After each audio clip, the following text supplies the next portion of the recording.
Okay, Star Wars animation. What was the biggest challenge jumping into the Star Wars universe? Not being nervous was a big challenge. You know, when I first got the job, first of all, I couldn't believe it. I literally was jumping up and down, and I was like, oh my God, I'm going to have to write for Star Wars.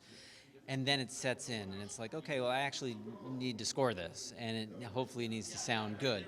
So I think what made me the most nervous, and I think it might be the most nervous time for most composers, is like after you have your meetings, you receive your direction, you go back to your studio, you write your music, and now it's time to present it.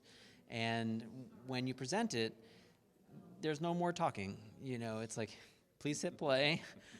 You know, and when I present my music, what I always do is I mock everything up within an inch of its life. So there's nothing left to say. You know, it's not, I never need to like say, okay, but when you hear this with the live group, it will be, you know, I don't say any of that. Like the music has to speak for itself. So I remember when I sent off the music, and then I'm like, you know, like, are they gonna like it? And when I got my first feedback from them, they didn't have any notes on the music. And I literally thought to myself, okay, either they really like it or I'm about to be fired.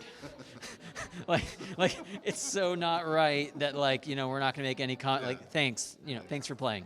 You know, so but I think those sort of jitters were the hardest things to sort of get over at first. But then once I was into it and we started forming a rapport and you talk about what I really do like every day, which is to tell stories, and you talk about what the stories are and the characters and the emotions, and then it's like, oh right, you know, this is what I do, you know, is doing this type of work. So when I was able to focus on that, it helps with the jitter. All right, so if you're doing episodic television, anime, whatever the show, how far in advance do you want to know the character arcs, or do you want each episode to stand alone so you don't kind of give away something yourself?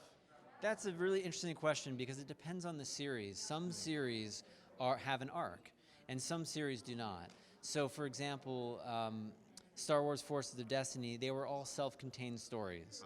And so that makes it a little bit easier in the sense that you're not really having to anticipate where something goes. But I will say, on the shows that I have scored that have been an arc, sometimes it's nice in a way to not even know where it's going, because in a way I'm able to stay right there with the story in the same way the audience is. So if there's going to be something that is going to be revealed later, and I don't want to necessarily tip that off with the music, sometimes it's better that I don't even know it myself, you know, and that way we're all going along the journey together. And a final question.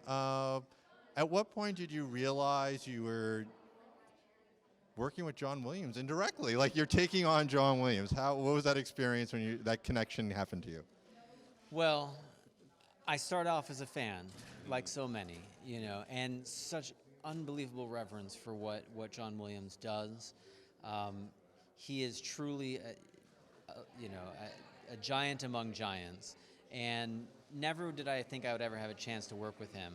I have now so fortunately been able to work with him not only on these indirectly, you know, on these series, but also I'm an instrumentalist and I play saxophone. There was a concert once that came up where Williams was conducting his own music, and I got to play saxophone, which was, so I've now had a chance to work with him a few times.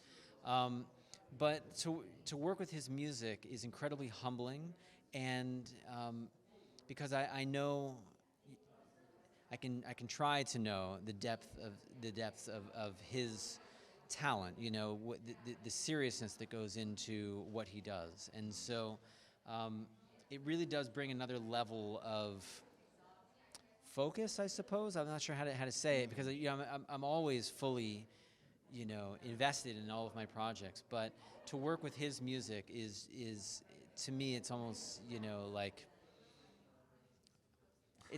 well, there you go. It's tough to put it in words, right? You know, so you just want to get it right, you know, and I hope that the work that I've done, you know, if he hears it, that I hope that I hope he likes it. You know, I hope that he likes what I've done, you know, because I think about him while I'm writing it.